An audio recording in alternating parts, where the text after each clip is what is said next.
guys, it's Jill.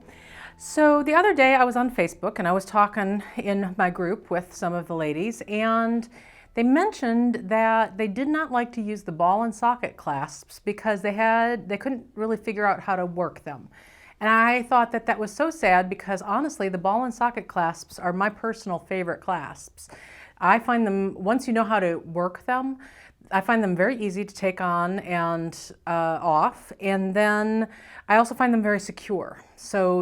And they're inexpensive. That's the other thing. So I wanted to do just a really quick little video showing you tips and techniques for making the on and off part of this really easy. So come on into my board and I'll show you what I'm talking about.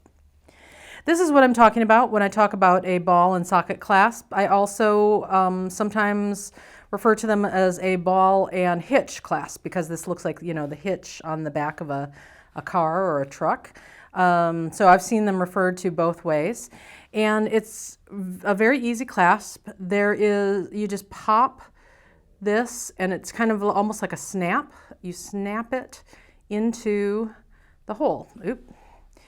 Now, one of the things that I was just going to tell you about these clasps is that popping them on and off just while they're in your hand like this is very difficult because you don't have a lot of stuff to hold on to on the outside edge here to get the leverage that you need to pop it on and off.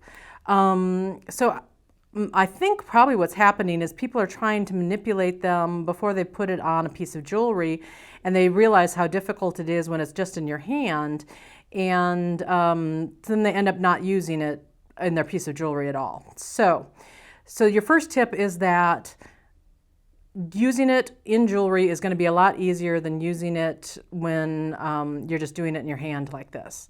Second tip is that they're going to be a little bit tighter when you first get them than they are after you've used them a couple of times.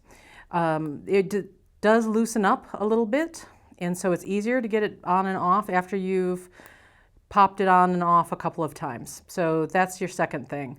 Then the next thing is it doesn't really matter which side of this round part, I don't know, the loop part, you pop on the top or on the bottom. You can do it whichever way you like.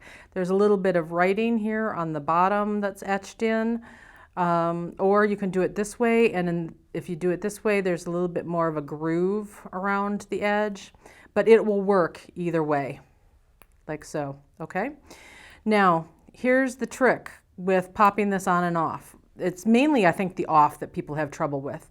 You're going to want to pry up one side of it, and you're going to use like the little tabs as leverage. So I'm putting my finger underneath there, and you're going to see that when I put my finger underneath there, I've got all this space right here that my finger is being able to push against.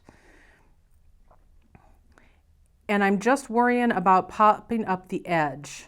I'm not trying to get the entire thing up so that it's straight. I can't do it like straight up.